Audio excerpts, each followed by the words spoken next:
I'd like to get us started just to reflect back to you some of what you shared with us. So when you all registered, we asked you a question. We asked you, does your organization have a strategy to address anti-Black racism? And I'll share your responses in a second. So a lot of you shared some really interesting examples of what has happened in your organization. Some of you said you did, and others said you didn't. Now I want to ask a slightly different question. We'd like to know if your organization is currently implementing a strategy or an action plan related to anti-Black racism. And we'll just open up our poll there, which you can vote into in a second. Danielle? Thank you.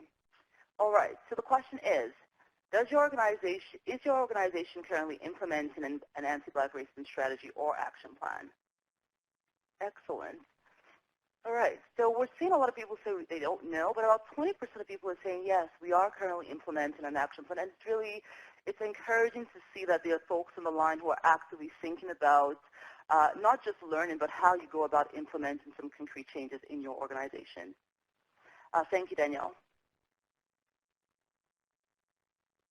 So when you register, we asked a similar question, and there we asked you if you had an anti-Black racism strategy or action plan. So about 70% of people said they didn't, and about 28% said you did. For those of you who said, yes, you do, we would love to see those. So if you have things which you can share with us, I think we can all start to learn from those existing plans and resources. So what do we mean by anti-Black racism? By anti-Black racism, we're speaking about racism which targets Black communities very specifically. In Canada, this includes a very long history of slavery, forced resettlement. We can think about Africville in Nova Scotia, discriminatory immigration policies, legacies of colonialism and neocolonialism.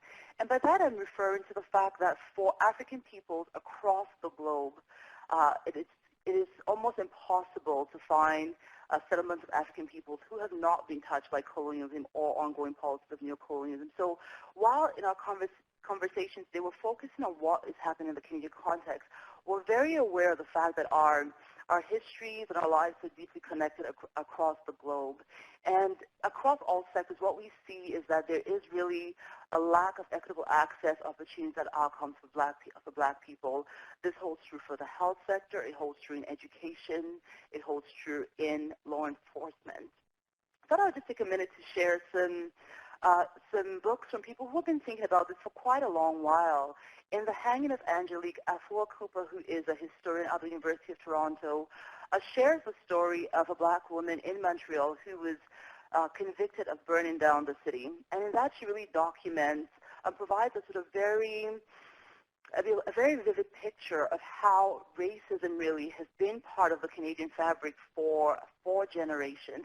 I'll encourage us all to take a look at some of these to get a really deeper understanding of how racism manifests in the Canadian context. We know that while we're focused on anti-Black racism, a host of communities are affected by racism, and in our work we recognize that and know that for Indigenous peoples, as an example, anti-Indigenous racism and settler colonialism lead to profound inequalities.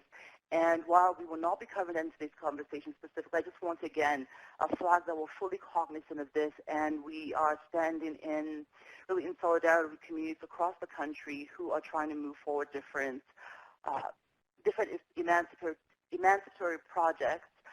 Racism, as I think a lot of us will be familiar with, comes through our systems, so structural racism, so through our policies, our political systems, and also through our cultures.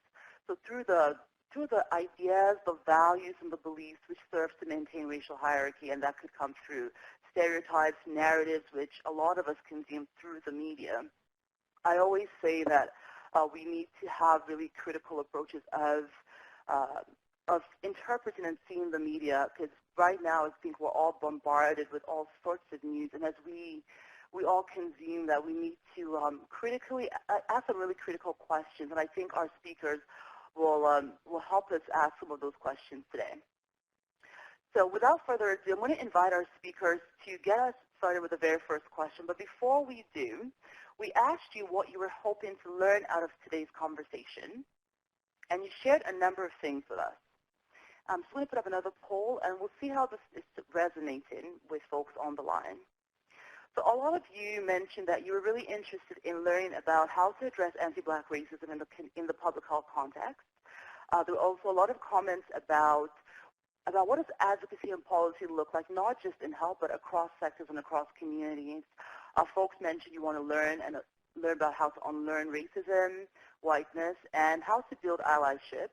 There are a lot of questions around what does it mean to actually defund the police, which I think is a phrase we're all hearing, and I think our speakers will really help us understand it a bit better, as well as organizational change. So really, how do we transform our own institutions so that they can become spaces where anti-Black racism is history, really. So thank you for sharing. So I think we will touch on all of these in various forms. We may not dig into all of them as deeply, but certainly we will be highlighting some of these throughout today's session.